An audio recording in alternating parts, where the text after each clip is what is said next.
بسم اللہ الرحمن الرحیم۔ روزنامہ آزادی کے ڈیجیٹل ایڈیشن کے ساتھ میں ہوں جاوید اقبال ہاشمی، آج کی خبروں اور تبصروں کے ساتھ۔ ناظرین، آج ہم جوائنٹ عوامی ایکشن کمیٹی کی رابطہ مہم پر بات کریں گے۔ قانون ساز اسمبلی کے 4 نئے حلقوں کی بازگشت دوبارہ شروع ہو گئی ہے، جبکہ مسلم لیگ نون میں شمولیت کے حوالے سے بھی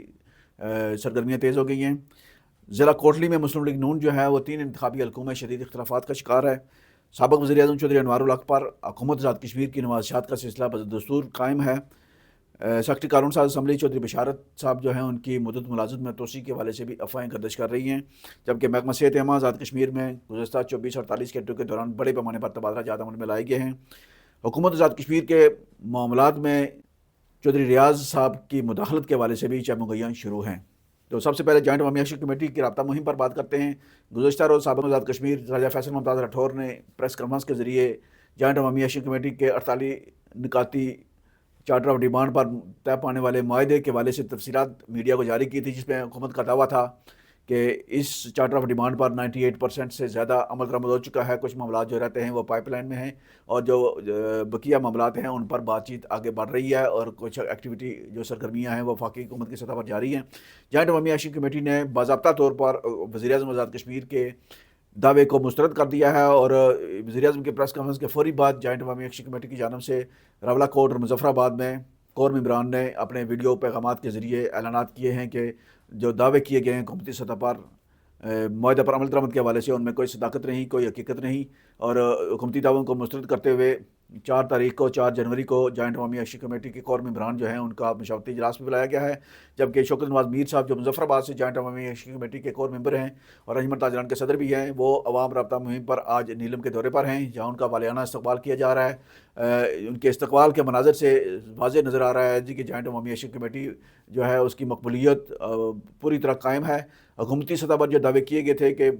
اس حکومت سے پہلے جو سرکاری حکام ہیں، جو وزراء کرام ہیں، وہ اپنے حلقوں میں جانے سے قاصر تھے، اور اس حکومت کی تبدیلی کے بعد ان کا پھولوں کی پتیاں نچھاور کر کے استقبال کیا گیا۔ اس حد تک تو دعویٰ درست ہے کہ لوگ وزیر بن کر گئے ہیں اپنے حلقوں میں، اور عوام نے ان کا استقبال کیا ہے، اپنے حامیوں نے ان کا استقبال کیا ہے۔ جوائنٹ عوامی ایکشن کمیٹی کا جو پہلے سے بیانیہ تھا وہ بیانیہ ابھی تک موجود ہے، اور عوام کے اندر بھی جوائنٹ عوامی ایکشن کمیٹی کی ساکھ وہ پوری طرح قائم ہے۔ ساکھ اور مقبولیت قائم رہنے کی وجہ سے جو حکومتی بات ہے اس کے لیے بھی ایک خطرے کی گھنٹی بج چکی ہے۔ شوکت نواز میر صاحب کا دورہ نیلم جو ہے وہ ثابت کر رہا ہے کہ جوائنٹ عوامی ایکشن کمیٹی اور عوام کے مابین کسی قسم کی دراڑ موجود نہیں ہے، اور یہ سلسلہ آئندہ چند روز میں مزید آگے بڑھنے کا امکان ہے، کیونکہ کل جب ان کا اجلاس ہو چکا ہوگا، مشاورتی اجلاس میں جو اعلامیہ جاری ہوگا جس میں جوائنٹ عوامی ایکشن کمیٹی مذاکرات کے لیے مزید وقت دیتی ہے، معاہدے پر عمل درآمد کے لیے مزید وقت دیتی ہے، یا کوئی حتمی اعلان کرتی ہے، یہ کل تک انتظار کرنا پڑے گا۔ ادھر آزاد جموں و کشمیر قانون ساز اسمبلی کے انتخابی حلقوں میں مزید 4 حلقوں کے اضافے کے حوالے سے چند ماہ پہلے جو ہے نا یہ بازگشت سامنے آئی تھی، لیکن بعد میں اس تجویز کو پذیرائی نہ ملنے کی وجہ سے یہ معاملہ دب گیا تھا۔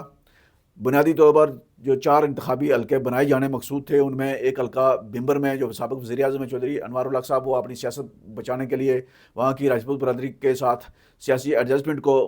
مستحکم کرنے کے لیے بنانا چاہتے تھے۔ بھمبر میں ایک حلقہ تجویز کیا گیا تھا، ایک حلقہ کھاوڑے میں تجویز کیا گیا تھا، اور ایک حلقہ حویلی کوٹا میں تجویز کیا گیا تھا۔ حویلی کوٹا میں موجودہ وزیر اعظم فیصل ممتاز راٹھور صاحب کو محفوظ حلقہ انتخاب دینے کی تجویز پہلے بھی موجود تھی، تو اب یہ باتیں ایک دفعہ پھر سامنے آ رہی ہیں کہ حویلی کوٹا اور بھمبر میں اضافی حلقے بنائے جائیں، اسی طرح کھاوڑا میں بھی حلقہ بنایا جائے، اور آبادی کی بنیاد پر ضلع کوٹلی میں جو میرٹ پر حلقہ بنتا ہے وہاں بھی حلقہ بنانے کی بات کی جائے۔ لیکن یہ ساری حلقہ بندیاں جو ہیں صرف اسی صورت ممکن ہو سکتی ہیں جب چیف الیکشن کمشنر کی تعیناتی ہو جائے گی، اور یہ کام الیکشن کمیشن کا ہے۔ الیکشن کمیشن حلقہ بندیوں کو حتمی شکل دیتا ہے، اس کی حلقہ بندیوں کے بعد پھر اس کی جو پولنگ سکیم ہے وہ بنتی ہے، ووٹر فہرستیں بنتی ہیں۔ ابھی تک الیکشن کمیشن مکمل نہ ہونے کی وجہ سے یہ معاملہ التوا کا شکار ہے، اور جو نئے حلقوں کی بات دوبارہ شروع کی گئی ہے یہ بھمبر سے شروع کی گئی ہے، چونکہ بھمبر میں سابق وزیر اعظم وزارت عظمیٰ کے منصب سے فارغ ہونے کے بعد جو ہے نا وہ سیاسی مستقبل کے حوالے سے مایوس ہیں، اور انہیں اپنا سیاسی مستقبل بچانے اور سیاسی بقا کے لیے اضافی انتخابی حلقے کی ضرورت ہے۔ بھمبر میں اضافی حلقہ بننے سے دیگر علاقوں میں بھی حلقوں کے قیام کے حوالے سے تحریک سامنے آ سکتی ہے۔ ابھی دیکھنا یہ ہے کہ تجویز کی حمایت کرتی ہے یا سیاسی جماعتیں اس تجویز کو پذیرائی دیتی ہیں یا نہیں۔ آنے والے وقت میں اس حوالے سے مزید جو ہے نا وہ باتیں سامنے آئیں گی، مزید ڈسکشن ہونے کے بعد جو ہے نا اس پر لوگوں کی رائے سامنے آئے گی تاکہ پتہ چل سکے کہ اضافی حلقوں کی ضرورت ہے یا نہیں۔ آزاد کشمیر میں اس وقت جو ہے نا وہ نئی جماعتوں میں آئندہ انتخابات سے پہلے امیدواروں کا مختلف جماعتوں میں شمولیت کا سلسلہ تیز ہو گیا ہے۔ سب سے زیادہ جو شمولیت کا معاملہ ہے وہ پاکستان مسلم لیگ نون میں دیکھا گیا ہے۔ اس سے پہلے پاکستان پیپلز پارٹی جو ہے وہ ممبران اسمبلی کی بڑی تعداد کو اپنی جماعت میں شامل کر چکی ہے یا ان کے ساتھ اتحاد بنا چکی ہے۔ تو ان کے پیپلز پارٹی کے بعد مسلم لیگ نون نے بھی اپنے ایسے حلقہ انتخاب جہاں ان کے امیدوار کمزور ہیں یا امیدوار نہیں ہیں، وہاں سے قابل انتخاب جو الیکٹیبلز ہیں ان کو اپنی جماعت میں لانے کا سلسلہ شروع کر رکھا ہے، اور گزشتہ چند روز سے مسلم لیگ نون میں شمولیت کا جو سلسلہ ہے وہ تیز ہوتا جا رہا ہے۔ حلقہ کھاوڑہ سے ثاقب مجید صاحب کی شمولیت کے بعد ایک اس مہم کو مزید پذیرائی ملی ہے، اور آئندہ چند روز میں مظفر آباد سے سردار تبارک صاحب اور حلقہ چھراٹ سے سابق ممبر اسمبلی جو ہیں چودھری شہزاد صاحب کی مسلم لیگ نون میں شمولیت کے امکانات ہیں، جبکہ ایک سابق ممبر اسمبلی ساؤتھ سے بھی جو ہے نا وہ مسلم لیگ نون میں شمولیت کی طرف جانے والے ہیں۔ یہ صورتحال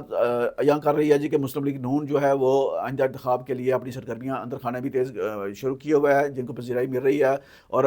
سلیکٹڈ لوگوں کو اپنی جماعت میں شامل کیا جا رہا ہے۔ ایسے لوگ جو مسلم لیگ نون کی کامیابی میں بہتر کردار ادا کر سکیں گے، مستحکم کردار ادا کر سکیں گے، اور ان لوگوں کی شمولیت سے مسلم لیگ نون آئندہ انتخاب میں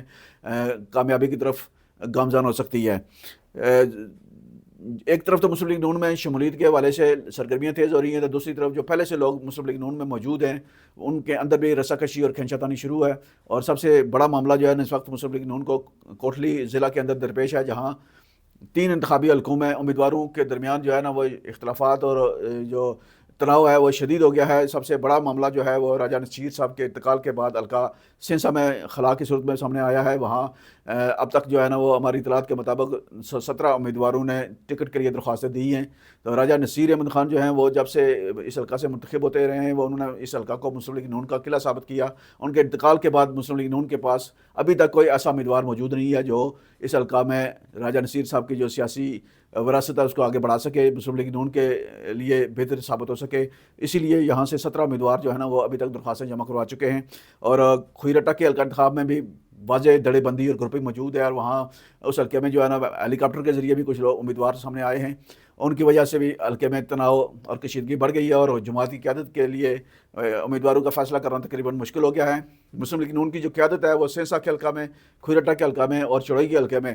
امیدواروں کے مابین اتفاق رائے پیدا کرنے میں ابھی تک ناکام ہے۔ یہ قیادت کی نااہلی کا منہ بولتا ثبوت ہے کہ وہ جماعت کے اندر اختلافات کو آواز دینے کا موقع دیتے ہیں، اور بیک وقت جو ہے نا مختلف امیدواروں کو شاید دی جاتی ہے کہ آپ کو ٹکٹ ملے گا، اور پھر جب فیصلہ قریب آتا ہے تو پھر جماعتی قیادت جو ہے وہ پیچھے ہٹ جاتی ہے، جس کی وجہ سے جماعتی کارکنوں میں تفریق بڑھتی ہے، تقسیم بڑھتی ہے، اور پھر جماعت جو ہے نا وہ الیکشن میں مطلوبہ نتائج حاصل نہیں کر سکتی۔ کوٹلی میں کے 3 حلقوں میں یہ بنیادی طور پر یہ حلقے جو ہیں یہ مسلم لیگ نون کے یہاں مضبوط امیدوار موجود تھے۔ راجہ نصیر صاحب کے انتقال کے بعد قیادت کا فقدان وہاں پیدا ہوا۔ یہی صورتحال جو ہے نا کھوئی رٹا میں بھی ہے، چونکہ کھوئی رٹا میں مسلم لیگ نون 2 واضح دڑوں میں تقسیم ہے۔ ایک دڑا جو ہے وہ سابق وزیر راجہ نثار احمد خان صاحب کا ہے، اور دوسرا دڑا شاداب سکندر صاحب کا ہے۔ دونوں دڑے جو ہیں وہ مسلم لیگ نون کی قیادت کی سرپرستی کے دعوے دار ہیں۔ اسی طرح حلقہ جو چڑوئی کا ہے وہاں بھی راجہ ریاست صاحب مسلم لیگ نون کے گزشتہ الیکشن میں امیدوار تھے، اور راجہ اقبال صاحب اس سے پہلے اس حلقے سے امیدوار تھے۔ اب یہ برادریوں اور بالادستی کی جو کشمکش ہے اس کی وجہ سے اس حلقے میں بھی کشیدگی پیدا ہو گئی ہے، چونکہ ایک امیدوار راجہ شفیق صاحب جو ہے نا ابھی حال ہی میں چڑوئی میں آئے ہیں، اور انہوں نے اس حلقہ میں ایک اپنا بڑا انتخابی دفتر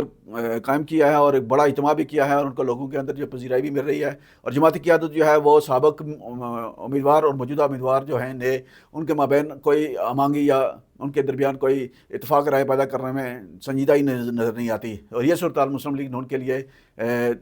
خرابی کا باعث ثابت ہو سکتی ہے۔ اختلافات کی وجہ سے مسلم لیگ نون الیکشن میں جا کر دڑے بندی کا شکار ہو کر جو ہے نا وہ مطلوبہ نتائج حاصل کرنے میں کامیاب نہیں ہو سکے گی، یہ خدشہ ظاہر کیا جا رہا ہے۔ کوٹلی میں جو اختلاف جماعتی کارکنوں کے مابین، امیدواروں کے مابین جو اختلافات اور رساکشی ہے یہ ختم کروانے کے لیے اگر جماعتی قیادت نے کردار ادا نہ کیا تو پھر آنے والے دنوں میں صورتحال مزید خراب ہوگی، اور اس کا فائدہ مسلم لیگ نون کے مخالف امیدواروں کو ہوگا، مخالف جماعتوں کو ہوگا۔ مسلم لیگ نون کی جو قیادت ہے اس کو سنجیدگی کا مظاہرہ کرنا چاہیے۔ سابق وزیر اعظم چودھری انوار الحق صاحب جو ہیں ان پر حکومت آزاد کشمیر کی جانب سے نوازشات اور مراد کا سلسلہ بدستور جاری ہے۔ وزارت عظمیٰ سے فارغ ہونے کے 6 ہفتے گزرنے کے باوجود ابھی تک چودھری انوار الحق صاحب نے کوئی بھی سرکاری مراد واپس نہیں کی، بلکہ ابھی تک ان کے تعینات کردہ لوگ جو ہیں نا وہ ان کے حلقے اور ان کے ضلع بمبر میں انتظامیہ وہی پرانی تعینات ہے، تمام لوگ اسی طرح تعینات ہیں جس طرح انوار الحق صاحب کے دور میں موجود تھے۔ انہیں سرکاری سرپرستی میں میڈیا پر پروجیکشن مل رہی ہے اور ایسا محسوس ہوتا ہے جی کہ انہیں ان کی خدمات مستقبل قریب میں محفوظ رکھی جا رہی ہیں تاکہ آنے والے وقت میں ضرورت پڑنے پر چودھری انوار الحق صاحب کو آزاد کشمیر کے سیاسی منظرنامے پر کسی جگہ بٹھایا جا سکے۔ انوار الحق صاحب بھی جو ہے نا وہ کسی انتظار میں ہیں جی کہ کوئی آزاد کشمیر کے اندر کوئی ثانیہ رونما ہو اور تاکہ ان کی گنجائش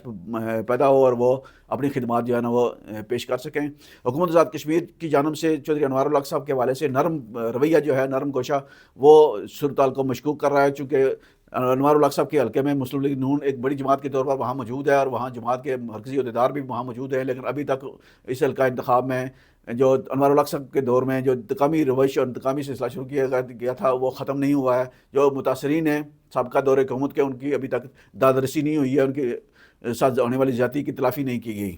اس وجہ سے بھی وہاں اس وقت جو ہے نا وہ صورتحال تناؤ کا شکار نظر آتی ہے۔ قانون ساز اسمبلی میں گریڈ 21 کے آفیسر چودھری بشار صاحب جو ہیں وہ اپریل میں عمر پیرانہ سالی کے باعث ریٹائر ہونے والے ہیں۔ یہ سابق وزیر اعظم چودھری انوار الحق صاحب کے عزیز ہیں اور سابق وزیر اعظم کے عزیز ہونے کی وجہ سے بحیثیت اسپیکر قانون ساز اسمبلی 2010 میں چودھری بشار صاحب کی تقرری جو ہے وہ بحیثیت سیکرٹری اسمبلی گریڈ 21 میں براہ راست کی گئی تھی۔ یہ آزاد کشمیر کی تاریخ کی پہلی اور منفرد تقرری تھی جسے اسپیکر قانون ساز اسمبلی نے اپنے خصوصی اختیارات استعمال کرتے ہوئے گریڈ 21 میں براہ راست بھرتی کیا۔ چودھری بشار صاحب نہ تو اتنی اہلیت کے حامل تھے اور نہ ہی ان کے پاس کوئی تجربہ تھا سوائے چودھری انوار الحق صاحب کی ساتھ رشتہ داری اور تعلق داری کے، اور یہ تقریباً 25 سال نوکری مکمل کرنے کے بعد، اب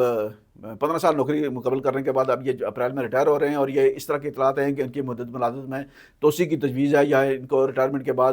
مزید کنٹریکٹ پر جانا ان کی دوبارہ تعیناتی عمل میں لائی جا سکتی ہے۔ اس وجہ سے اسمبلی کے اندر جو ملازمین ہیں جو گریڈ 20 اور 19 کے وہاں ملازمین پہلے سے موجود ہیں ان میں تشویش پائی جاتی ہے، اور اگر چودھری بشار صاحب کی مدت ملازمت توسیع کی گئی یا ان کو کنٹریکٹ پر دوبارہ تعینات کیا گیا تو قانون ساز اسمبلی کے اندر جو ہے نا وہ مزید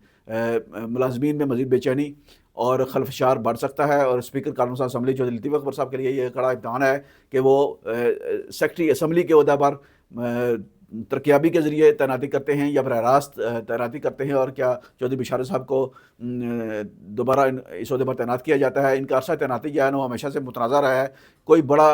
کارنامہ سر انجام نہیں دے سکے، بلکہ ان کی تعیناتی کے دوران اسمبلی کے اندر جو ہے وہ جو اسمبلی کی کارگزاری تھی، جو سیکریٹریٹ کی جو کارکردگی ہے وہ بری طرح متاثر ہوئی ہے۔ وہاں کسی کا کوئی کنٹرول نہیں ہے، کوئی نظم و ضبط نہیں ہے، کوئی ڈسپلن نہیں ہے، اور اس وجہ سے اسپیکر صاحب کبھی کئی مقامات پر سکی کا سامنا کرنا پڑتا ہے، خصوصاً قانون ساز اسمبلی کے اجلاس کے دوران ایجنڈے کی تیاری کے حوالے سے، اور سوالات اور جوابات بہت پرانے سوالات جو ہیں وہ بار بار ریپیٹ کر دیے جاتے ہیں، اور ایوان کی کارروائی کے دوران جو ہے ریکارڈ پر کئی دفعہ نشاندہی بھی کی گئی، لیکن اسمبلی سیکریٹری جو ہے نا اصلاح نہیں کر سکتا۔ یہ بنیادی طور پر سیکریٹری اسمبلی کی نااہلی اور نالائکی کا ثبوت تھا، لیکن چونکہ ان کی سرپرستی ہو رہی تھی سیاسی طور پر، انہیں آشیرواد حاصل تھی، اس وجہ سے وہ اپنی ملازمت جو ہے نا وہ مدت پوری کرنے میں کامیاب رہے ہیں۔ اب اگر انہیں دوبارہ تعینات کیا جاتا ہے تو اسمبلی کے حق میں یہ بات بہتر نہیں ہوگی۔ آزاد کشمیر کے محکمہ صحت عامہ میں گزشتہ 24 سے 48 گھنٹے کے دوران بڑے پیمانے پر ڈاکٹرز اور جو صحت کے مراکز ہیں، صحت کے جو ادارے ہیں وہاں تبادلے عمل میں لائے گئے ہیں۔ یہ تبادلے جو ہے نا ایسا لگتا ہے جی کہ یہ میرٹ کے بجائے جو ہے نا پسند ناپسند اور انتقامی سوچ کے تحت عمل میں لائے گئے ہیں، اور سوشل میڈیا پر جو ہے نا اس پر شدید رد عمل کا بھی اظہار کیا جا رہا ہے۔ محکمہ صحت عامہ میں تبادلوں کا یہ جو سلسلہ ہے یہ اگر نہ تھما تو پھر صورتحال مزید خرابی کی طرف جا سکتی ہے۔ اس طرح کی اطلاعات ہیں جی کہ آزاد کشمیر کے حکومتی معاملات میں چودھری ریاض صاحب جو پیپلز پارٹی کے آزاد کشمیر امور کے انچارج جو ہیں محترمہ فریال طلبپور صاحبہ کے معاون خصوصی ہیں، آزاد کشمیر کے معاملات پر کوآرڈینیٹر ہیں ان کے، وہ آزاد کشمیر کی حکومتی معاملات میں براہ راست مداخلت کر رہے ہیں۔ ان کی سفارش پر اور ان کی مداخلت پر جو ہے نا وہ تقرریاں اور تبادلے ہو رہے ہیں، ترقیابیاں ہو رہی ہیں، اور کچھ سرکاری ملازمین، سرکاری افسران جو ہیں گریڈ 20 کے، وہ سہولت کاری کا فریضہ سر انجام دے رہے ہیں۔ تو یہ جب پیپلز پارٹی کا گزشتہ دور حکومت تھا 2011 سے 16 کے دوران، اس میں بھی ان کا رول جو ہے وہ غیر ضروری تھا، اور اس کی وجہ سے بہت ذات کشمیر کے اندر انریسٹ پیدا ہوئی تھی، بے چینی پیدا ہوئی تھی۔ اب دوبارہ وہی سلسلہ شروع ہو گیا ہے، اور ایسا نظر آتا ہے جی کہ پیپلز پارٹی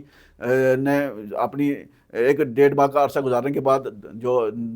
صورتحال ہے وہ وہاں سے ہی معاملات وہاں سے ہی شروع کیے ہیں جہاں 2016 میں چھوڑے گئے تھے۔ تو یہ صورتحال آزاد کشمیر کے لیے کسی صورت مناسب نہیں ہے۔ اسلام آباد سے آزاد کشمیر کے معاملات میں غیر ضروری مداخلت جو ہے وہ پہلے سے موجود جو بے چینی ہے اس میں اضافہ کر سکتی ہے۔ اس حوالے سے ذمہ داران کو اپنا کردار ادا کرنا چاہیے، خصوصاً وزیر اعظم راجہ فیصل ممتاز راٹھور صاحب کے پر یہ ذمہ داری عائد ہوتی ہے کہ وہ باہر سے کی جانے والی مداخلت کو ایک حد میں رکھیں۔ پیپلز پارٹی ان کی جماعت ضرور ہے، لیکن پیپلز پارٹی کو پاکستان سے آزاد کشمیر کے اندر براہ راست مداخلت نہیں کرنی چاہیے۔ اس سے آزاد کشمیر کے اندر گورننس کا عمل متاثر ہوتا ہے، پھر بیرونی مداخلت سے جو ہے نا وہ آزاد کشمیر کے اندر میرٹ کی خلاف ورزی بھی ہو جاتی ہے، میرٹ کی خلاف ورزی ہونے کی وجہ سے بہت سارے مسائل پیدا ہوتے ہیں۔ آج کے لیے اتنا ہی، مزید خبروں اور تبصروں کے ساتھ ہمارے ساتھ جڑے رہیے۔